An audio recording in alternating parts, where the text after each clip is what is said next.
हर रोता हुआ लम्हा मुस्कुराएगा, सब्र रख ऐ मेरे दोस्त, वक्त आपका भी आएगा। हेलो दोस्तों, वेलकम टू ऑनलाइन स्टडी 2 में आप सभी दोस्तों का मैं फिर से स्वागत करता हूं। दोस्तों, आज के इस सेशन में हम लोग सीखेंगे अमानत का कोर्स, क्योंकि बहुत दिनों से अमानत का वैकेंसी नहीं आ रही है। हो सकता है आगे चलकर वैकेंसी आए, तो उससे पहले अगर आप तैयार रहते हैं तो जब एग्जाम लिया जाएगा उस समय आप एग्जाम क्लियर करने में आपको आसानी होगी।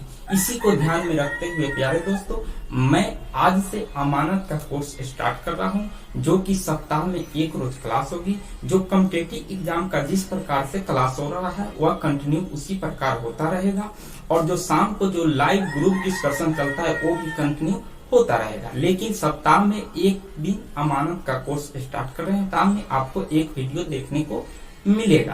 तो चलिए दोस्तों, सबसे पहले जानते हैं कि ये अमानत के कोर्स में हमें क्या सीखना है, क्या जानना है, इसमें क्या क्या चीज हमें सबसे जरूरी होती है, सबसे बेसिक क्या होता है अमानत के कोर्स में। दोस्तों, अमानत में सबसे पहला काम यह किया जाता है, जब हम मकान बनाते हैं या कोई रोड बनाते हैं या नहर बनाते हैं या नाले बनाते हैं या कोई भी बिल्डिंग बनती है, तो उसमें सबसे पहला काम क्या होता है, उस जमीन का सर्वेक्षण करना। उसे इंग्लिश में क्या बोला जाता है, सर्वेइंग बोला जाता है। ठीक है, जब हम उस जमीन का सर्वेक्षण कर लेते हैं तब हम उस पर क्या करते हैं, एक प्लान बनाते हैं या मैप बना सकते हैं। उस आधार पर उस जमीन पर हम मकान या बिल्डिंग या नहर या नाले का निर्माण करते हैं।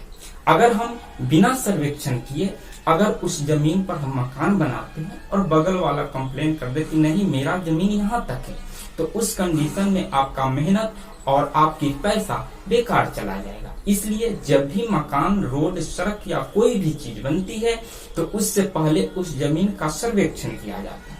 और सर्वेक्षण का बेसिक कंसेप्ट क्या है? सर्वेक्षण हम तो जानते हैं कि सर्वेक्षण, हम लोग बोलचाल की भाषा में हमें देखने को मिलता है कि हम लोग कहते हैं सर्वेक्षण हो रहा है, लेकिन सर्वेक्षण का ओरिजिनल डिफिनीशन क्या है? सर्वेक्षण तो हमने सुना है कि सर्वेक्षण होती है, लेकिन सर्वेक्षण कहाँ से और किस प्रकार से होती है, आइए इस क्लास में इसी पर हम चर्चा करेंगे। दोस्तों, जब हम भी सर्वेक्षण करते हैं तो हम किसी दो पॉइंट को लेते हैं। क्या लेते हैं?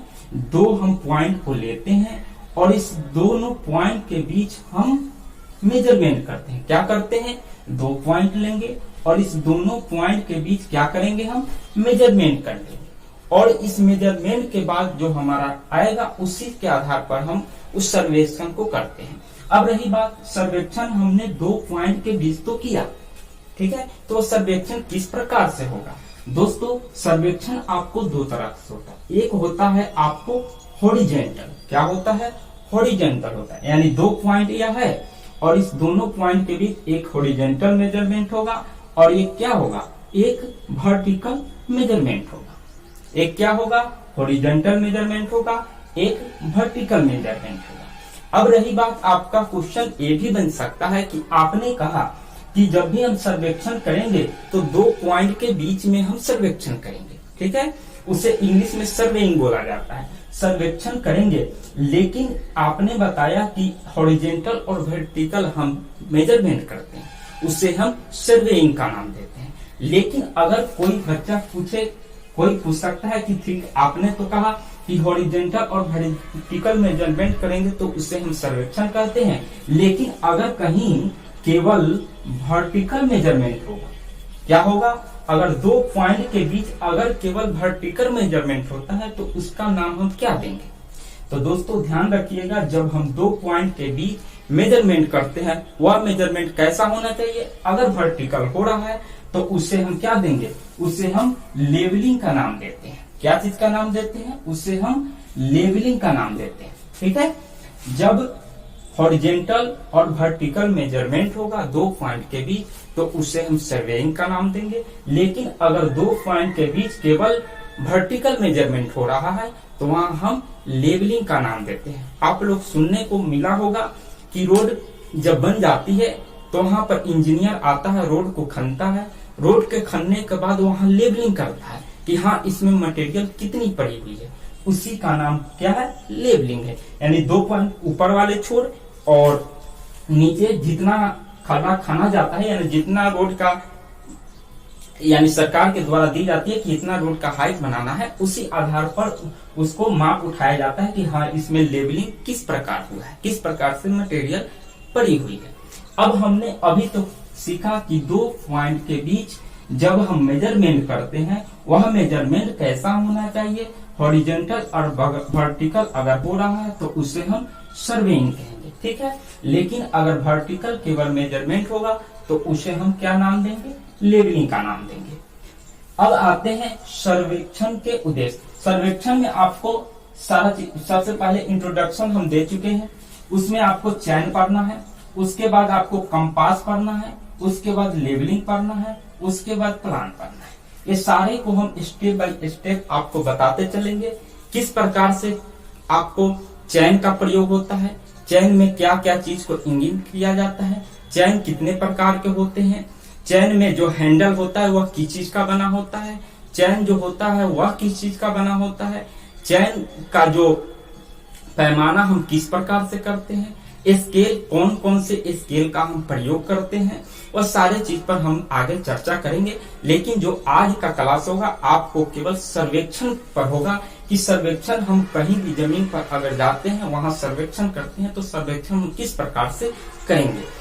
तो आइए सबसे पहले जानेंगे सर्वेइंग के उद्देश्य। सर्वेइंग का उद्देश्य क्या होता है, ठीक है। हमने 2 बिंदुओं के बीच तो मेजरमेंट किया, वह मेजरमेंट करने के बाद हमें कुछ तो प्राप्त होगा। क्या प्राप्त होगा, कुछ तो प्राप्त होगा ना। जब हम 2 बिंदु के बीच मेजरमेंट किए हैं तो मेजरमेंट करने के बाद हम क्या प्राप्त होगा, मेजरमेंट हम जब करते हैं जब 2 बिंदुओं के बीच हॉरिजॉन्टल वर्टिकल जब हम मेजरमेंट करते हैं तो यहाँ कुछ आएगा, ठीक है, लेंथ कुछ आएगा, यहाँ कुछ मान आ सकता है, यहाँ कुछ मान आ सकता है, यहाँ कुछ मान आ सकता है।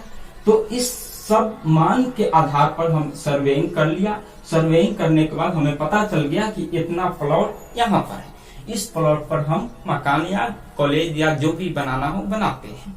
लेकिन हम सर्वेइंग किए तो सर्वेइंग हमें एक क्या मिलता है, हम इस पर प्लान बना सकते हैं या मैप बना सकते हैं। हमने 2 बिंदु के बीच सर्वेक्षण कर लिया। सर्वेक्षण के बाद हमें क्या प्राप्त हुआ, एक डेटा प्राप्त हुआ। डाटा मत बोलिएगा, इसे क्या बोला जाता है, डेटा। डेटा, एक डेटा प्राप्त हुआ। जब हमें एक डेटा प्राप्त हो जाता है तो उस डेटा से हम क्या कर सकते हैं, एक प्लान बना सकते हैं। अब प्लान का डिफिनेशन यह मत समझिएगा कि आज फिल्म देखने जाना है या घूमने पार्टनर के साथ जाना है या पार्क में, उस प्लान उसका कंडीशन दूसरा हुआ, उसका कंसेप्ट दूसरा है। लेकिन इस प्लान का कंसेप्ट दूसरा है। जब हम मेजर सर्वेक्षण कर लेते हैं तो सर्वेक्षण के बाद हमें एक डेटा प्राप्त होता है और उस डेटा से हम क्या बना सकते हैं, एक प्लान बना सकते हैं या एक मैप बना सकते हैं। अब आता है मैप, हम प्लान बनाएंगे, ठीक है। हमने प्लान तो बना लिया, ठीक है। तो प्लान का हम पैमाना किस स्केल से करेंगे, ठीक है। प्लान तो हमने बना लिया, लेकिन प्लान जब यहाँ पर हम 2 बिंदु के यानी जमीन पर हम मेजरमेंट तो कर लिया, ठीक है। मेजरमेंट करने के बाद यहाँ पर हम किस स्केल का प्रयोग करेंगे, किसके लिए, केवल प्लान के लिए। ध्यान रखिएगा, केवल प्लान के लिए किस मेजरमेंट का प्रयोग करेंगे, स्केल का प्रयोग करेंगे। तो हम यहाँ पर लार्जर स्केल का प्रयोग करेंगे, लार्जर स्केल का प्रयोग करेंगे, ठीक है।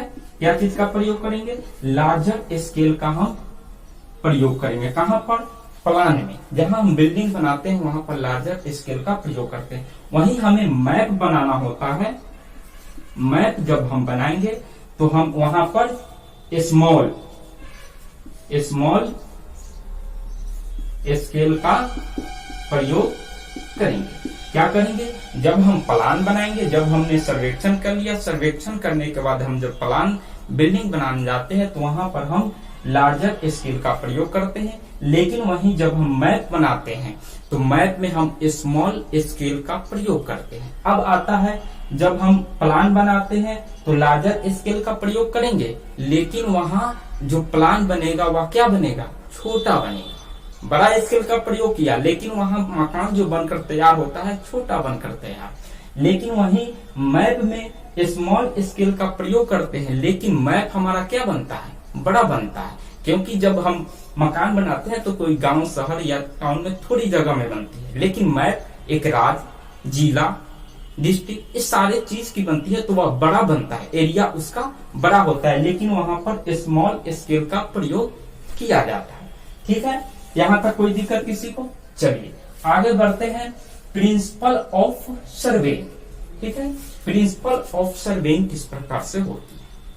हमने दो बिंदुओं के बीच तो मेजरमेंट किया, मेजरमेंट करने के बाद हमें एक डेटा प्राप्त हुआ, डेटा से हम एक प्लान बनाए या मैप बनाए, लेकिन यहाँ पर आता है हम दो बिंदु के बीच मेजरमेंट तो करेंगे, लेकिन वह मेजरमेंट किस प्रकार से होता है कि ताकि हमें वहां पर एरर दिखाई ना दे, यानी गलतियां ना हो, सही सही उसका हम पैमाना कर कर उस जमीन का सर्वेक्षण यानी सर्वेइंग कर सके। तो यहाँ पर ध्यान दीजिएगा, जब हम दो बिंदुओं के बीच हमें मेजरमेंट करना होता है, यानी यहाँ से नापकर यहाँ तक हमको क्लियर एक तीसरा पॉइंट हमें बताना होता है कि यहाँ पर सही क्या है।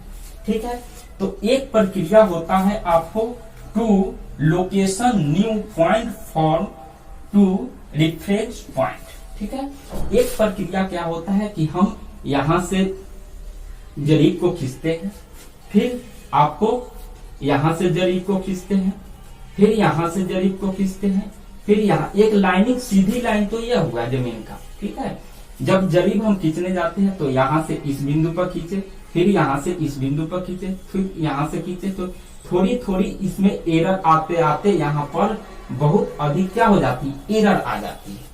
ठीक है, जरीब जब जैसे हम खींचेंगे तो वह सीधी खींची जाती है, अगर थोड़ा सा भी टेढ़ा हुआ तो वहां पर एरर देखने को मिलेगा, इससे सही जमीन की पैमाना हम नहीं कर पाते हैं।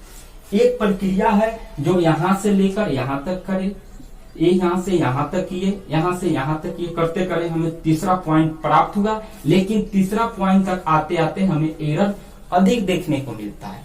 तो जब अधिक देखने को मिलेगा तो फिर से हमें यही इसी पॉइंट से फिर इसका मेजरमेंट करना होगा। ठीक है, सर्वेइंग करना होगा, तो इसमें समय भी अधिक लगता है और पैसा भी अधिक खर्च होती है। तो यह प्रक्रिया में एरर हमें अधिक देखने को मिलता है, इसलिए इस प्रक्रिया का हम जमीन पैमाने में प्रयोग नहीं करते हैं, क्योंकि इसमें एरर हमें अधिक देखने को मिलेगा।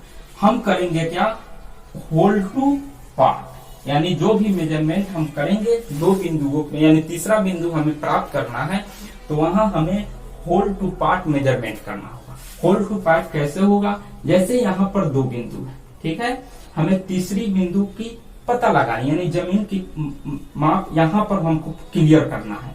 तो इसका प्रक्रिया क्या होता है, सबसे पहले यहाँ तक हम पैमाना माप कर लिए, फिर यहाँ से आए, यानी क्या दे रहा, whole to part, whole to part, यानी पार्ट बाय पार्ट यहाँ पर कर लिए। ठीक है, उसके बाद फिर यहाँ पर किए, फिर यहाँ पर किए, यहाँ पर भी एरर आएगा लेकिन थोड़ा आएगा। अगर एरर आता भी है तो वहां पर हम इजीली क्या कर सकते हैं, इस एरर का सॉल्यूशन कर सकते हैं यहाँ, क्योंकि यहाँ से इस पॉइंट तक दोनों तक हमारा क्लियर है, ये यहाँ पॉइंट से ये इस पॉइंट तक हमारा क्लियर है, केवल एरर हमको यही देखने को मिलेगा। तो हम इतना पॉइंट को फिर से हम नाप कर उसका सॉल्यूशन आसानी से कर लेते हैं। लेकिन इस वाले पॉइंट में क्या होता है, हमें एरर अधिक देखने को मिलता है। जैसे अधिक देखने को मिलेगा हमको फिर इस पॉइंट से ही नाप करना पड़ेगा, इसमें समय भी अधिक लगता है और पैसा अधिक खर्च होता है। इसलिए जब भी हम मेजरमेंट करेंगे तो हम आपको working from whole to part करेंगे। क्या करेंगे, होल टू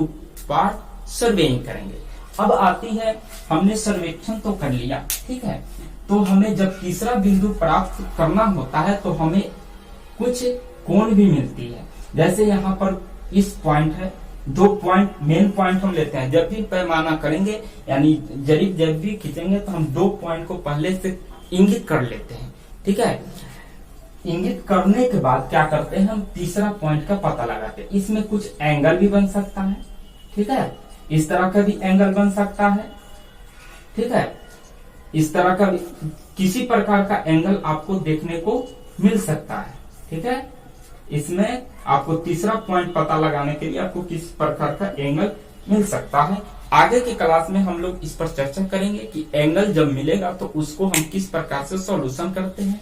और अगले वाले क्लास में हम लोग देखेंगे क्लासिफिकेशन और सर्वेइंग, यानी सर्वेइंग किस प्रकार से की जाती है। क्लासिफिकेशन और सर्वेइंग में दो पॉइंट होते हैं, प्रिंसिपल सर्वेइंग होते हैं और सेकेंडरी सर्वेइंग होते हैं। प्रिंसिपल सर्वेइंग में हम लोग सीखेंगे कि इसमें प्रिंसिपल सर्वेइंग में भी दो भाग होंगे, एक होगा आपको प्लेन सर्वेइंग यानी प्लेन सरफेस पर सर्वेइंग करना, और एक होगा आपको भूपृष्ठीय सर्वे करना है, यानी भूपृष्ठ गोलाकार। जैसे यहाँ पर है प्लेन सर्वेइंग में कैसे होगा, सीधा प्लेन होगा, यहाँ पर हमको सर्वेक्षण करना है। अब भूपृष्ठ में कैसा होगा, ऐसा भी आकार आ सकता है, जब सर्वेक्षण आप करने जाइएगा तो इस प्रकार का आकार भी आएगा। तो इस प्रकार का आता है तो इसमें हम किस प्रकार का प्रयोग करते हैं, किस प्रकार से इसका माप करते हैं और प्लेन में किस प्रकार का माप करते हैं, अगले वाले क्लास में हम बताएंगे। दोस्तों आज के लिए इतना ही रखते हैं। अगर यह सेशन आप लोग को अच्छा लगा है तो एक लाइक और एक कमेंट और शेयर जरूर कीजिएगा, ताकि और बच्चे इससे जुड़ सके। और डेली शाम को 6 बजे इसी चैनल पर ग्रुप डिस्कशन होता है, उससे जरूर आप लोग जुड़िएगा। और अगर आप YouTube पर इस वीडियो को देख रहे हैं तो चैनल को सब्सक्राइब कर दीजिएगा। अगर फेसबुक पर देख रहे हैं तो फेसबुक पेज या प्रोफाइल को फॉलो कर लीजिएगा। आज के लिए इतना ही रखते हैं, फिर मिलते हैं नेक्स्ट वीडियो में। जय हिंद, जय भारत।